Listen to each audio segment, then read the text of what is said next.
everybody and welcome to the Laura Heyman show. We are now on the bus on the way to the Copenhagen to see the town.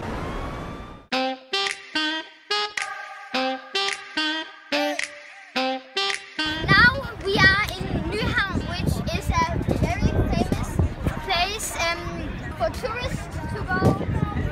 Many tourists go to Nyhavn, and it's a very pretty place. So in Denmark, most people ride bicycles because it's just very Danish to have a cycle and cycle all around Copenhagen.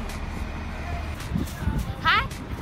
Jeg vil bare lige fortælle en fact om Danmark, det er, at der er sindssygt mange cykler, fordi folk de cykler uafbrudt hver dag på arbejde, og når de skal på café, og når de skal med bussen, så cykler de til bussen, og så tager de en bus, men de cykler stadig. So this here is a Danish tourist bus where you city sightseeing in Copenhagen, and That's H.C. Andersen. Yes, it's a very Famous writer.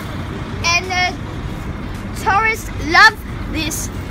They love to sit on a bus and look out on the beautiful city Copenhagen is.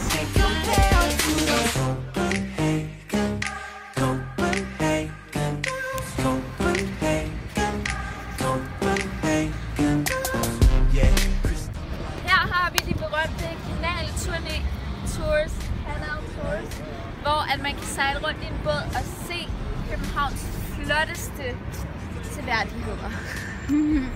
Today we're on the canalbåd. Hvor der var rigtig Right now. mange skibe, der sejlede ind over. On the canalbåd.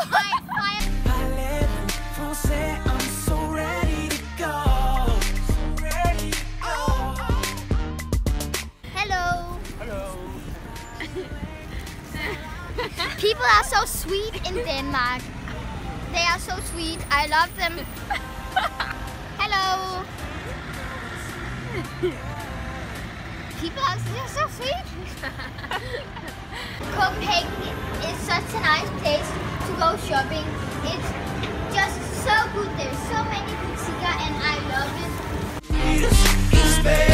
No, I can't complain emotionally. In Paris, I know they like champagne. Laura, klar. This is a Danish Buldergarten. Eller hvad det hedder. Very famous in Denmark. Very famous. Soldiers, you know. Soldiers. And there's a mirror. Hello.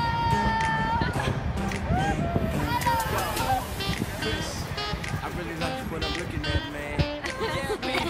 I told ya. It happens every time. Who you love? Ever since you